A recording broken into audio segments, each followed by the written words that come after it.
Bonjour et bienvenue dans cet épisode de l'Info des RH, la chaîne qui décrypte pour vous les enjeux des ressources humaines et du droit social. Aujourd'hui, nous aborderons la question suivante: pourquoi le bien-être au travail est essentiel pour la performance de l'entreprise. Vous êtes manager, DRH, dirigeant ou simplement curieux d'en savoir plus sur le lien entre l'épanouissement professionnel et la productivité.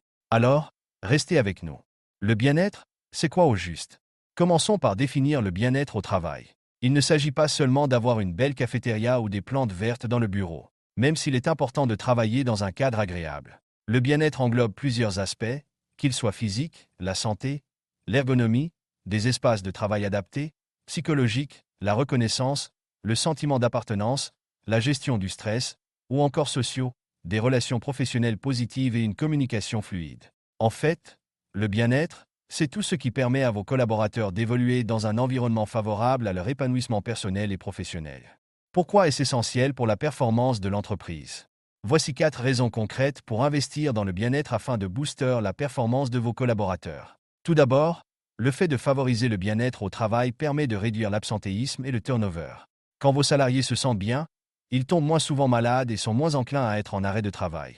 Une enquête de Global Wellness Institute a montré que les entreprises qui investissent dans des programmes de bien-être constatent une diminution de 28% des absences liées à la santé. Ensuite, des collaborateurs épanouis contribuent à augmenter la productivité.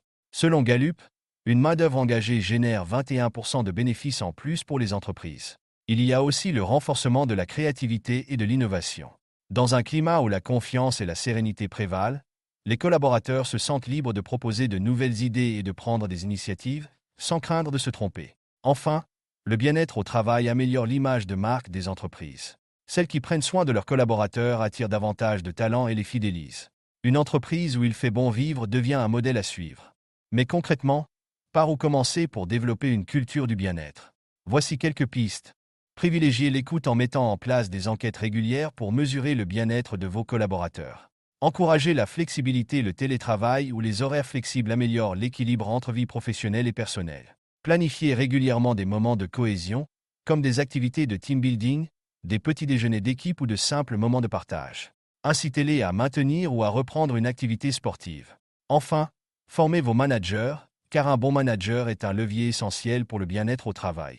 Investir dans le bien-être au travail n'est pas un luxe, c'est une stratégie gagnante pour votre entreprise. Vos collaborateurs sont votre plus grande richesse et leur épanouissement est le moteur de votre succès. Merci d'avoir écouté cet épisode de l'Info des RH. Si ce sujet vous a plu, partagez-le autour de vous et abonnez-vous pour ne pas manquer nos prochains épisodes. Et surtout rappelez-vous, le bien-être au travail, c'est l'affaire de tous. À très bientôt.